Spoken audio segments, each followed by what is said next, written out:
The girl didn't remember much about her real parents. In fact, she couldn't even recall their faces, just vague impressions of warm hugs and muffled lullabies. They had vanished from her life at a young age, abandoning her on a desolate mining planet left scarred by corporate wars and stripped of resources. She was weak, alone, and terrified, wandering a silent wasteland where only the wind howled through abandoned machinery. Then the bandits came. They were aliens from the outer systems, wanted in every quadrant and dangerous by all accounts. At first, they hadn't even noticed her. But as they rummaged through the mining outpost, scavenging for technology and precious metals, the little girl stood up, fists clenched and legs trembling, trying to defend a small pile of discarded food she had found. It was barely anything, but it was all she had. One of the bandits, a towering alien with deep crimson skin and armored limbs, paused, narrowing his yellow eyes at her. The others laughed, mocking her bravery, but this one, she would later come to know him as Pharaoh, seemed intrigued. He crouched, his voice a gravelly rumble, and spoke in his own language, trying to calm her. She couldn't understand the words, but somehow, she understood the intent. He wasn't going to hurt her. Instead, he offered her food and, after much insistence, persuaded her to join them on their ship. Desperate and without options, the girl climbed aboard, leaving behind the ruins of her past life. Years passed, and the girl, whom the bandits named Syla, grew up among this ragtag crew of aliens. They weren't her blood family, but they taught her survival, grit, and the ways of the galaxy. Pharaoh, who was both fierce and protective, became her adoptive father.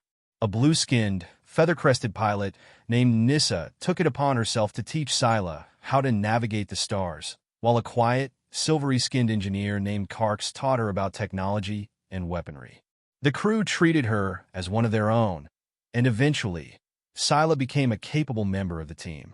She learned how to fire blasters, pilot small ships, hack into complex systems, and negotiate with both merchants and mercenaries. Her small size and human appearance often made her underestimated by others, something she learned to use to her advantage. Despite her alien family's love, there were still days Syla felt like she didn't fully belong. She could never fully understand the language of her crew and looked nothing like any of them. At times, she would stare at her reflection, wondering about her origins and what her parents might have been like. On Syla's 18th birthday, Pharaoh gathered the crew around her for a celebration in the ship's common room. They had decorated the place with bright, metallic banners and peculiar glowing orbs that pulsed with light. Nissa had even managed to find a small cake from a spaceport, which was lopsided but delicious. Pharaoh handed Syla a small, circular device, a hollow record. When she activated it, a shimmering, ghostly image of a woman and man appeared, human and smiling, staring into the camera. "Hello, little star," the woman said. "If you're seeing this, it means we couldn't be with you. We're sorry, but we know that you'll grow to be strong and brave. Remember, no matter where you are, you'll always be loved." Syla's heart twisted as she watched, her eyes filling with tears.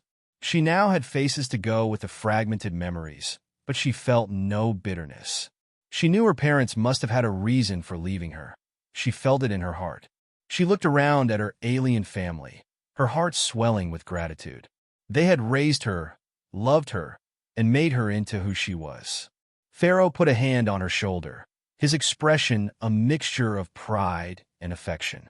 "You are our little star, Syla," he said in broken human language. "But now you choose. Stay or go." It was a painful choice. Syla could leave and search for her origins, maybe even find other humans. But her heart was rooted with her alien family. She looked around at their hopeful faces and felt a surge of love. "I'm right where I belong," she said, her voice full of certainty.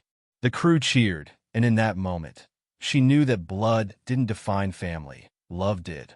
And so, Syla's story continued. With her family of alien bandits by her side, she roamed the galaxy, fighting for justice, searching for treasure, and exploring the unknown. And wherever she went, she was a beacon, a human raised by aliens, a bridge between worlds, and a warrior with a heart as fierce as the stars.